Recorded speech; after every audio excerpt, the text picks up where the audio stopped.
Pada masa pandemi ini banyak yang kehilangan pekerjaan karena di-PHK dari perusahaan tempat bekerja. Banyak perusahaan mengalami kesulitan finansial karena adanya pembatasan bersosialisasi sehingga pemasukan menjadi jauh berkurang, sedangkan kebutuhan pengeluaran tetap bahkan bertambah seperti kebutuhan membayarkan gaji karyawan dan kebutuhan lain-lainnya. Akibatnya banyak perusahaan yang terpaksa mem-PHK karyawannya, maka timbullah angka pengangguran yang makin meningkat.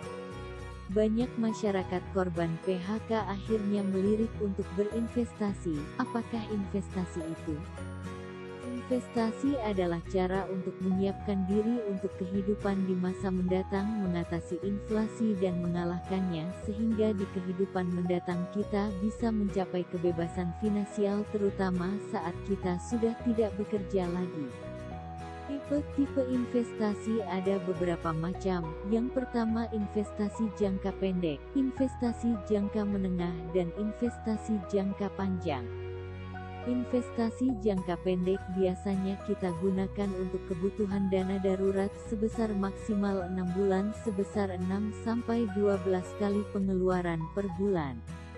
Investasi jangka menengah biasanya kita gunakan untuk kebutuhan jangka menengah seperti keperluan sekolah anak-anak kita, misalnya menyiapkan mau kuliah atau sekolah yang kita siapkan jauh-jauh hari.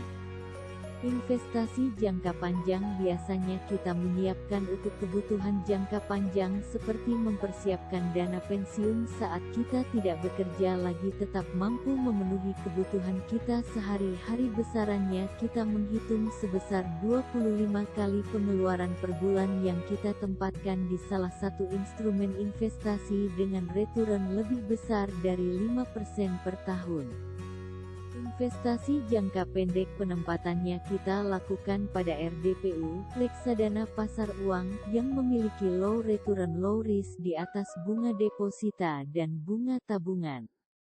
Investasi jangka menengah penempatannya kita lakukan di RDPT, reksadana pendapatan tetap, seperti obligasi pemerintah maupun swasta, contohnya Sukuk or, surat hutang negara yang memiliki medium risk dan medium return.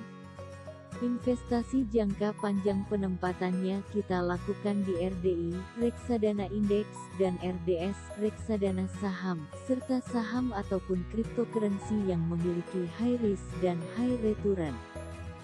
Emas baik fisik maupun digital adalah upaya mempertahankan nilai aset kita sehingga tidak berkurang di masa mendatang karena digerus inflasi.